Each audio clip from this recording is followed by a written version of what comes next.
Welcome back to another episode of the Hopelessly Gifted podcast. I'm your host, Mark Talaga. So a lot of parents, when they come to meet with us, are looking for a lot of different things for their kids, but one of the most common is school choice. Where do I go to school? Where should my kid go? What's going to help them? What works for these kids? And the truth is, there's not really a one size fits all. However, there are some important things to keep in mind around working with exceptionally intelligent, gifted, academically advanced kids.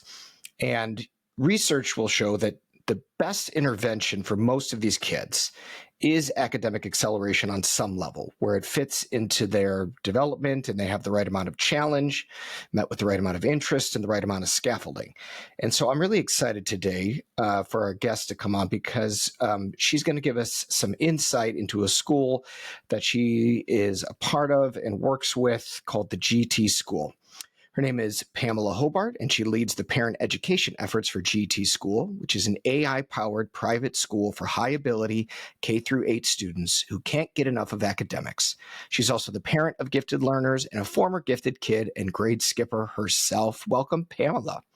Hi, Mark. I'm so glad to be here today. Oh, good. Yes. So, before we jump into GT School, which I'm very interested for our listeners to learn more about, can you share a little bit of your own background with what it was like for you growing up in school, being a gifted kid? Sure. So I grew up outside Atlanta, Georgia, in the 90s, and it was it was pretty good in some ways, but left a lot to be desired in other ways. I was really bored in first grade, which is about the same as kindergarten, and I started refusing to do the worksheets, which were all the same worksheets.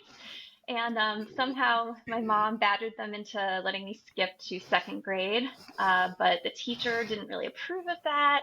And we only did GT activities like one day a week. So we had to make up all the worksheets that we missed. And, you know, we just didn't, it wasn't really accelerated. It was sort of this enrichment model where you just do some activities that are like more fun or interesting and the other kids don't get to do them. And then all of a sudden you hit middle school, you hit high school, and they have really high expectations for like, okay, you're going to do AP calculus now and you're going to be, go to competitive colleges.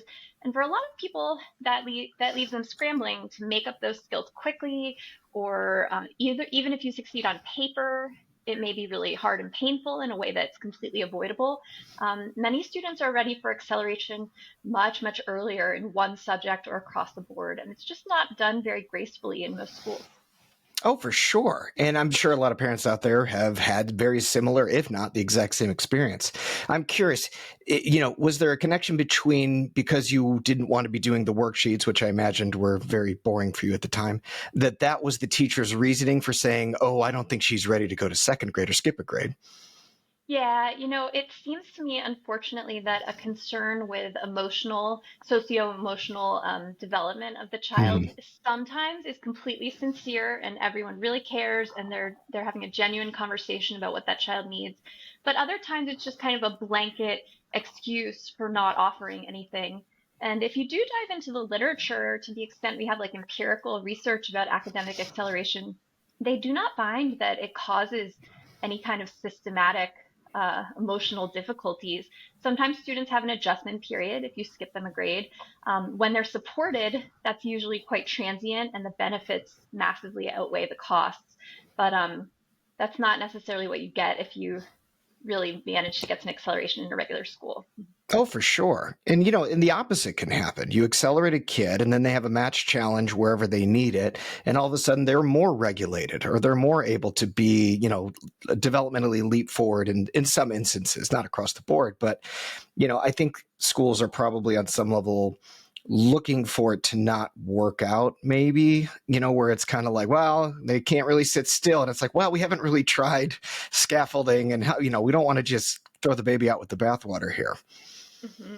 Yeah, I'll send you the link after if you want to include it in the notes. But I saw a case recently, I think it might have been in Florida, where they had a situation where students had already taken standardized tests that showed that they were above grade level at math. And the teachers were behind the scenes saying, oh, that kid can't handle advanced math. We're going to hold that one back and we're going to move that one ahead. And in that case, their kind of judgment call was not substantiated at all by anything empirical. And it really introduced a level of like socioeconomic and racial bias because they were not Yeah. holding people back for hard reasons. It was just basically profiling, even with kids who already had very high test scores. Oh, absolutely. That is, you know, it's heartbreaking, and a lot of parents that, you know, we work with have gone through very similar situations where there's absolutely biases in place around seeing a kid's potential and what really works for them, rather than looking at kids as, oh, it's a behavioral issue, behavioral issue, behavioral issue, and so let's not even think about academics until, you know, that part's regulated. And it's like, well, you might have that backwards. They may need more of that coming at them. Have you, and you don't have to talk about this if you don't want to, we can completely cut this, but the idea of, have you gone through any similar challenges with your own kids? You know, I have not gone through these challenges with my own kids Thank because my goodness. husband and I went to extraordinary lengths to find weird school for them. That, no school's perfect. But my first daughter, she is 9 now, and she is quite advanced at both math and reading. And she started out at the kind of parent school of GT School, which is a private school called Alpha. Alpha pioneered a sort of AI powered apps platform that really individualizes the scope and sequence of material that students receive.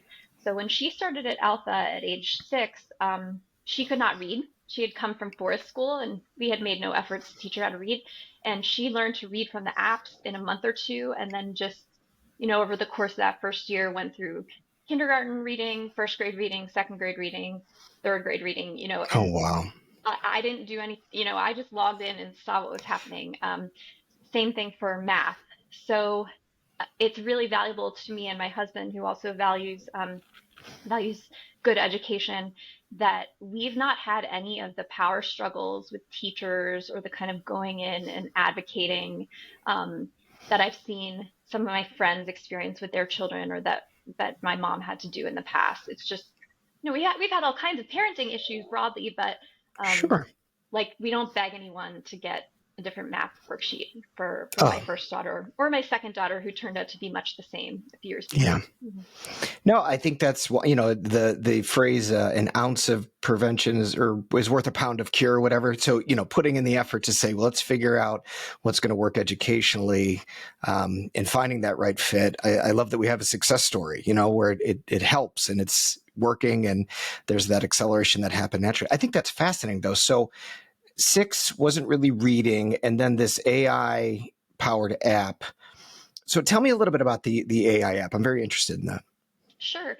So Alpha and GT School more recently, basically it started from a small group of parents who were sort of unhappy with the local public school, and they pulled their kids out and were kind of trying in a micro school situation. It was less formal some years ago. And um, one of the one of the parents of a student there was involved with a big software company, and so knew a lot about kind of app development and so on. And if you look at most of the educational apps on the market, a lot of them are not really that educational. Like they are kind of edutainment, you might call it. You Sure. could pick some things up, but they don't incorporate principles of learning science like spaced repetition. And so basically, over a period of years, Alpha first started using apps that existed and giving them to the kids, but over time they developed kind of a platform that incorporates both other apps and proprietary apps that have come to be developed specifically by Alpha's team. And because the apps are all brought together under this one umbrella, you get a high level view of like, did this student, what grade levels are they at different subjects? What did they work on today? Where are the very specific skill holes in math? Where are the skill holes in reading? What words do you need to see again? And so it really streamlines the whole process as compared to like, oh, you just pick out whatever math app is on top of the app store and like play around with it for a while, and Sure. like it's not mapped to like Common Core standards or anything, so you don't know what grade level that is the equivalent of. So the platform has become really powerful in that way, and you can see statistics even like how fast is your student learning compared to students at reference schools that also use like a MAP standardized test is like an adaptive Right. standardized test. So when you put students on this platform that's guiding them through content in a very focused way, they learn around twice the speed of students at other schools. So that's because instruction in a regular classroom is usually not the right thing for most of the students in the classroom that day. It's Hmm. going to be too hard for some, too easy for others, too few reps on a skill for some of the students, excess reps for other of the students. So it's just very inefficient. But what we've seen with the students at GT school is that they learn even in excess of the kind of 2x benchmark for the school at large. They can go through multiple grade levels per year in many cases when they're not being held back by what's on offer. Oh, wow. So, yeah, that's quite a revolutionary way of going about it because what you're introducing is not only tracking, but immediate feedback and identification of vulnerabilities within whatever subject they're working on. And it's all kind of real time as far as what that kid needs, like for the day, you're saying. So, out of curiosity, like if a kid's just having a day where maybe they just got over the flu or they're exhausted and they're just not performing well, is the app kind of aware that, hey, something feels off, or does it just say what happens in that situation? Yes, absolutely. So the apps even incorporate elements of eyeball tracking and kind of seeing what your clicking behavior is. So it can tell if a student is trying but not learning, or if they're kind of checked out from even interacting with the app. Um, and it can produce like a waste score for how much time you're wasting on the app. Now, no one is punishing students on one day when they're a little under the weather or anything. But Yeah. if you have a student who for a week or a month has really underperformed, it matters a lot if that's related to something being wrong with the content as it's being presented, or if it's something kind of in this more in the student or in the classroom environment, because those are totally different fixes. Right. So if many students are having trouble with a specific lesson in the app, our academics team knows that they need to improve that lesson. Whereas in a regular classroom, if one lesson isn't working well, the feedback's very slow. The teacher may not notice for years, even like if multiple classes struggle with the same thing. And so the feedback loop is just so fuzzy and loose in that environment. But we can Right. tell very quickly when something's not working. So, yeah, I mean, my daughters have certainly had days and weeks where they did not accomplish as much, but we expect that to kind of come out in the Yeah. wash over a session or a year. I was just, I mean, God, if I had a waste metric for my day, I swear to God, I don't think I could look at it. I mean, I feel like that'd be a real rough number to look at sometimes. But what I do like is you also have on some level built in a diagnostic tool. Okay, for this period or for this subject or for this section or over the course of months, we're seeing a kid that's struggling in a way that isn't prototypical to how they're performing in other areas. And so that tells us something. Yes, maybe it's the material, maybe it's the program, but maybe it's something that is going on with that particular kid. And there's a chance to intervene at that point. I really like that. Mhm. Yeah, we find that having this kind of information, it just it prevents so much wasted time, not on the daily level in all cases, but just over the course of a school year or multiple school years, because the regular system, maybe if you have one year where your standardized test score kind of stagnates or something, maybe you had good grades because the grades aren't actually that closely attached to achievement in some cases. You have a year where it stagnates, maybe a year where your growth falls behind, but it's still like a B plus kind of grade. No one's noticing. No one's noticing that like you should actually be ahead and that that's behind for you. Right. Um, and so we're trying to educate parents about how, like, you've heard this line, I'm sure, in many contexts, like, oh, they'll be fine, right? The Oh, grades yeah. are still good, they're fine, Right. right? But like, we don't have that philosophy here. We think that the apps should be teaching students to mastery, right? Like, no holes. We have the tech to prevent small holes in knowledge that make learning harder later. And there's no reason to be behind where you could be in fewer hours per day. The students are not chained to these apps. They do 2 hours each school day, and that's it. Okay. And so, yeah, talk to me a little bit about like the structure of the school itself, GT school. Like, I mean, is it, you have individual teacher? I don't know how it works. Tell me about that. Yeah, absolutely. So, um, as many parents who have tried to get their kids to do apps know, it's you can't. in most cases just give a kid an app and be like, go teach yourselves. So we do still have a high touch environment here at GT School and at the parent school Alpha. We call them guides instead of teachers because they're not lecturing or grading. That work is built into the apps, but the guides are there to kind of help your student keep track of what their goals are, if they're wasting time over and over to get new habits around that. They do have all manner of incentive plans, like for short and longer term goals. In some cases, just straight up offering the kids in school currency or, opportunities to have an extra lunch with the guide, all sorts of stuff. Um, and some of that is controversial too, in addition to the AI, like, oh, should you really pay the kids for grades? But we sort of think the proof is in the pudding that if you can get your kid to do math and it's just, 30 minutes or an hour a day and it's going to change their life to be educated in this way, that, some stickers or something is a great trade for that. Oh, sure. Yeah. And for a lot of kids, that's exactly what helps them or keeps them on track. And it works well within their schema for learning and having that reward system. So, but as with everything, each kid is a little different in some ways. So that actually kind of brings me to my next question. Um, would you say that this is a school for any bright, brilliant kid, or would you say that it's a little more skewed towards a certain type of learner? What would you say? I mean, I think many different types of bright kids could do well here. We certainly have a split between kind of math kids and sort of more, general or verbal ability kids. Some of the kids here are what you would call neurotypicals, some are not. I do think that the apps, the apps-based approach, although it's good for many types of learners, it's not good for literally anyone. We some people just never take to it for essentially mysterious reasons, not for lack of trying or support. But since it is time boxed in that way, and it's only part of the day, and we do a lot of great project stuff in the afternoon, a lot of kids who would not do well, trying to be on Zoom school at home would find in context doing a relatively small amount of apps with support is doable.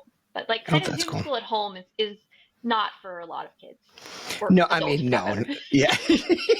I was going to say, anytime I have the opportunity to have a client in person, I will take that because that is far better. But yeah, and I always say this because I hesitate to ever, have parents think that there's some silver bullet that's the thing that's going to work for my kid. Everything is evaluation, right?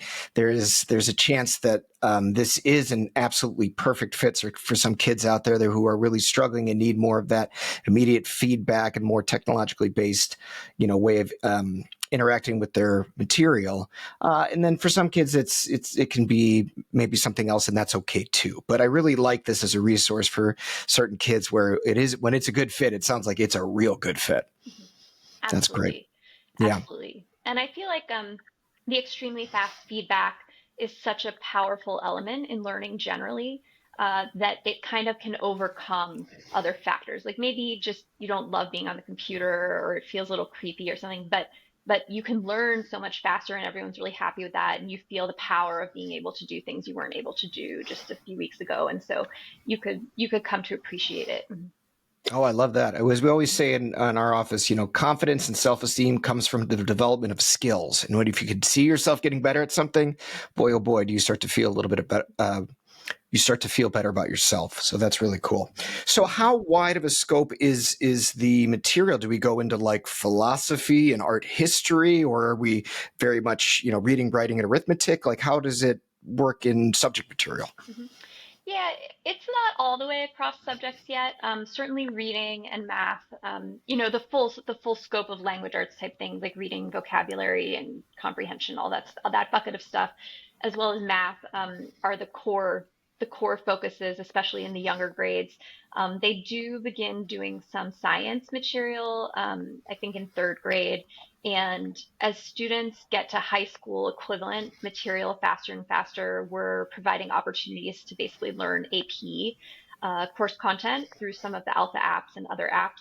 But the workshops in the afternoon, which is the non-app space time, that's the time where some of these other types of knowledge and skills really have an opportunity to come through. And I'm actually hoping, my background is in the philosophy of education, and which I studied at Columbia a long time ago at Teachers College. And I'm really hoping to worm my way into offering a workshop here about something like along the lines of critical thinking Oh yeah. to the students in an upcoming session. Oh, I love that idea. That'd be really cool. Mhm. So, but it seems as though there's a way. Well, there's a couple things I want to address. One is you have these. Would you call them workshop times? What was it? Sure, yeah, Yeah. workshop. So during workshop, give me an example of something how that might look. I'm Mhm. wondering what that would look like. Yeah, so for instance, we just began a new session, and I think the third through fifth graders, which is a little bit of a mixed age class here at GT School, they are doing one called Sweat Science, where they basically, it's sort of like a PE class, but it's basically made into a science class.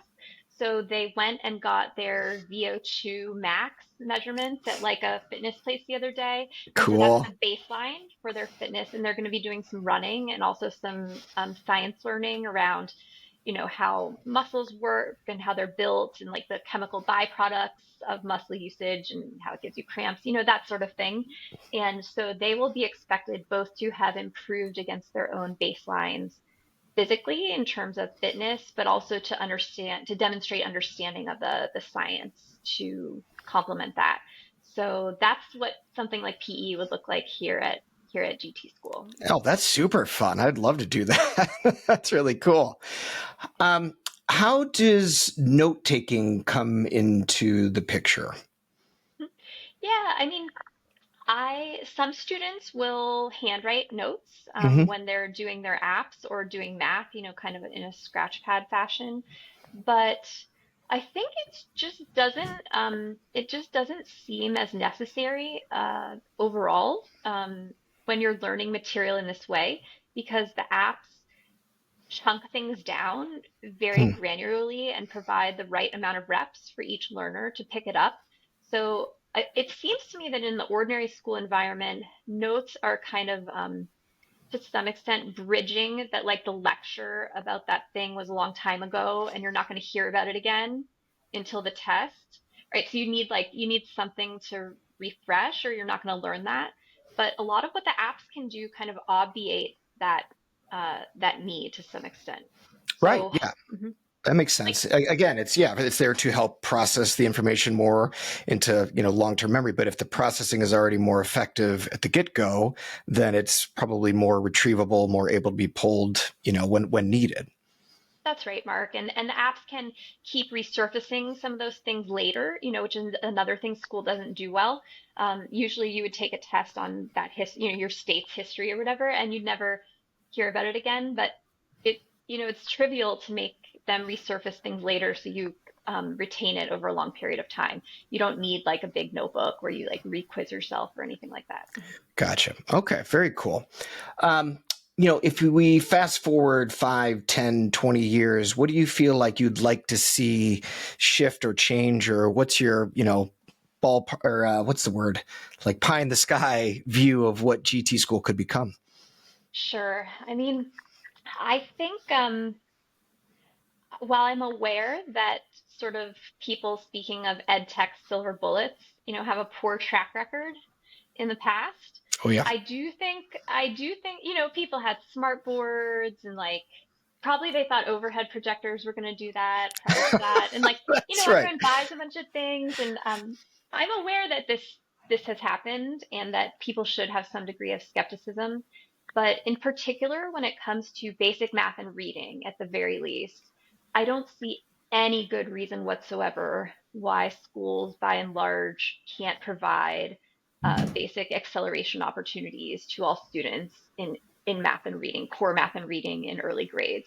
It's going to become increasingly indefensible because all the arguments are basically around just it being logistically too difficult for teachers to Right. differentiate in that way.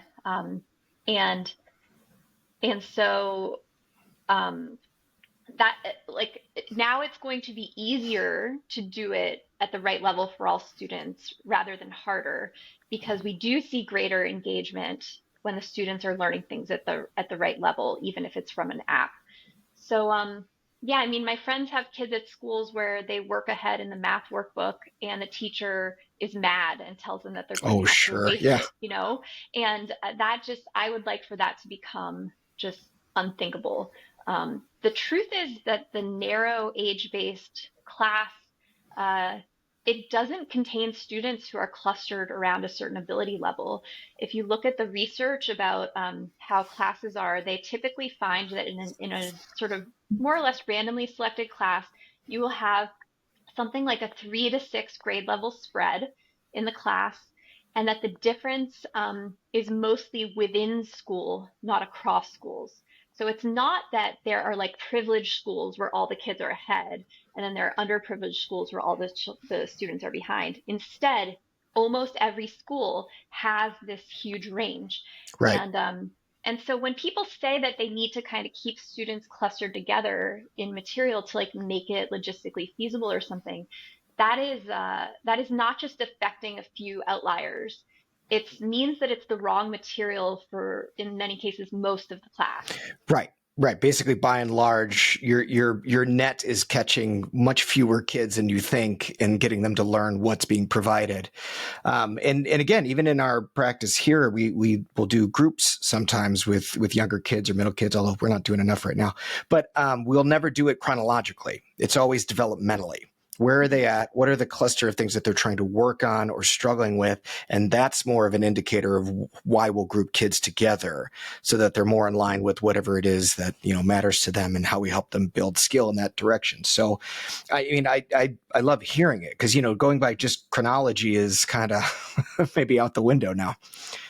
And when you look into it, I was doing some reading around like Texas law about gifted and talented programs and acceleration and stuff. You know, they used to do things like if you had a really bright kid who was already reading, you could put them into kindergarten a year early. And this was pretty seamless way of accelerating if they could handle being in a classroom sort of emotionally. And Mm-hmm. things like that have slowly been picked off because now they will not accept a student one day early because they don't receive funding for that student's seat. It's not about that it's like Right. impossible to do or bad, but it's not about, even though that would save the money over the lifetime of the student's education, there's no bureaucratic flexibility to do that and say, oh, we're actually going to save money on the tail end when they graduate sooner, so let's just let them in faster. Um, A yeah, lot it less just red tape, huh, with you guys? Yes, yes. I mean, there's no Yeah. red tape. The mixed age grade levels. So, yeah, we have three different levels here right now at GT school. There's like kind of a roughly K through 2, 3 to 5, and then middle school, basically 6 to 8th grade. And students move up basically based on a set of objectives. So they have a set of objectives on something called a check chart, and it just means you have to go down the chart and check off all these things. And a lot of those items are skills that you would learn or display through those workshops in the afternoon, kind of more project-based stuff. Or anything that's not captured in the apps for whatever reason, we can put on there, like reading a longer book or, than you would get in an app in Passages. And so students, in theory, can move up at any time during the year, mid-session, when it's right.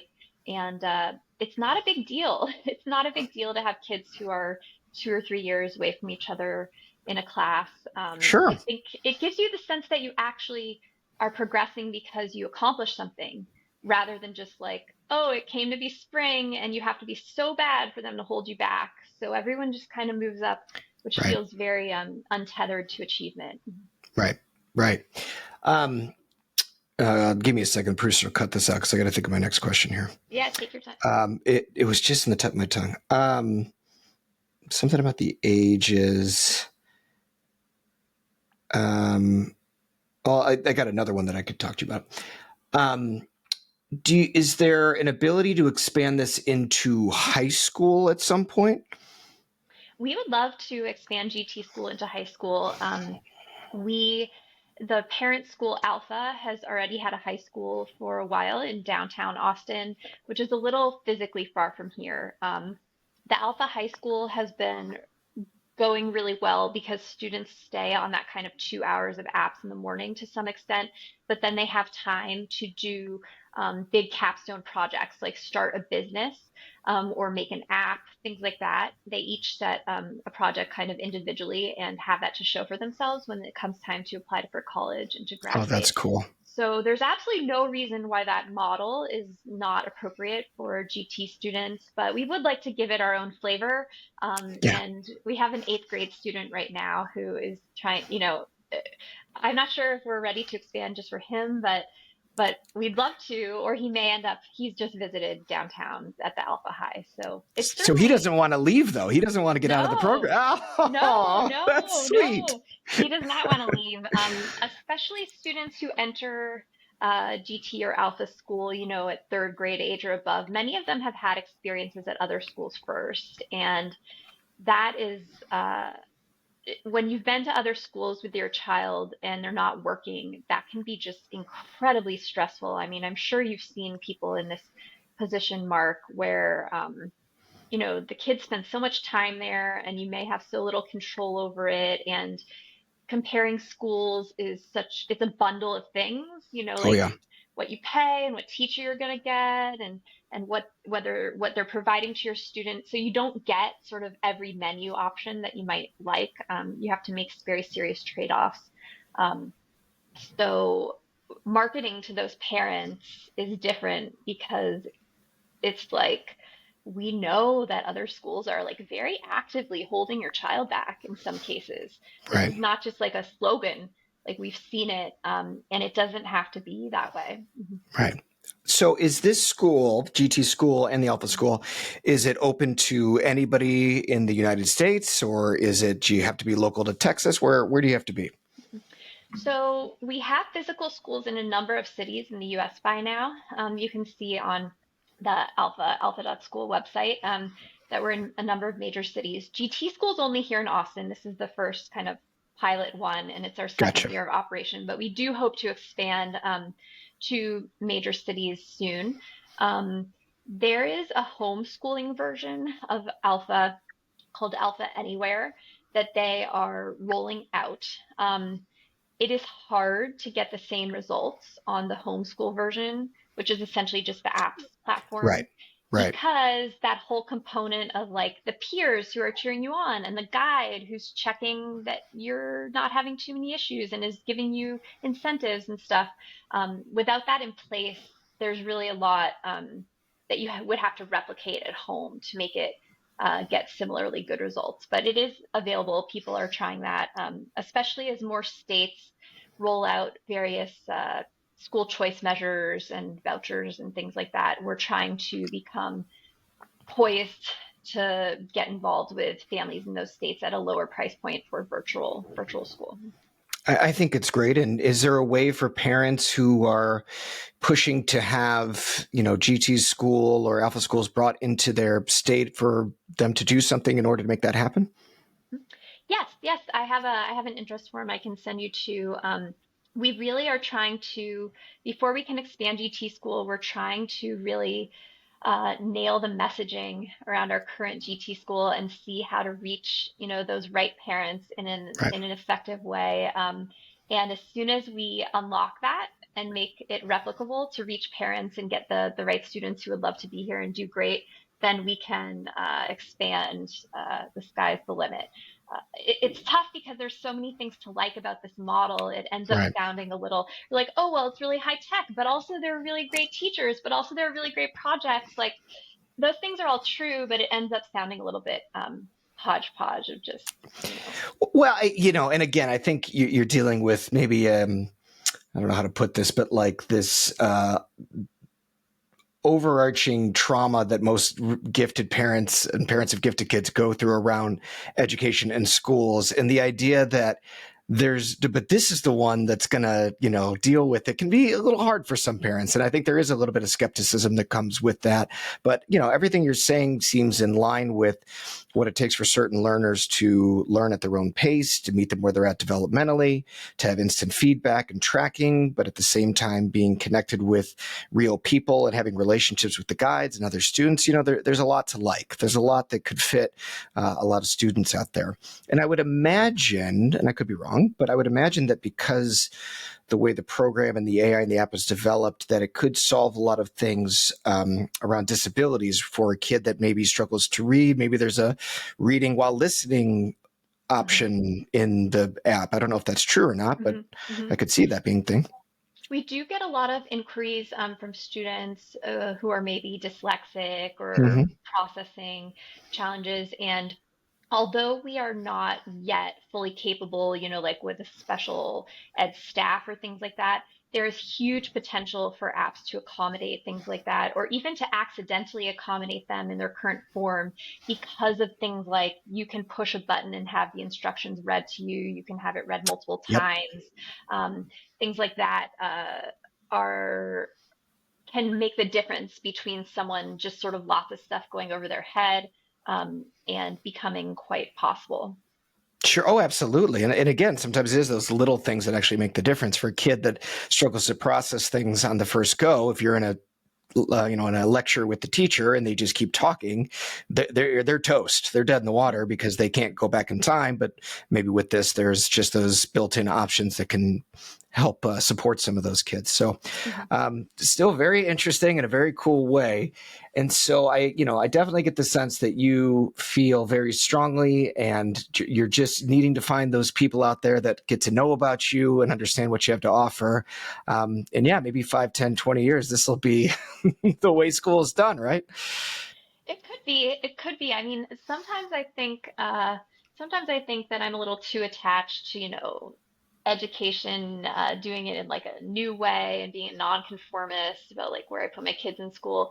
And then other times I think, what about current schools would be would be designed that way if they were being designed today? Yeah. Like pretty much nothing. Um, and we are stuck with it to some extent. Like it takes time for institutions to grow and it takes time for them to change or to recede. Um, but our children need to learn to read now. They need Yep. to learn math now. Our children who lose their curiosity or lose their spark or become embarrassed that they're good at math or whatever, that's happening every year, regardless of what greater forces are or are not doing for us.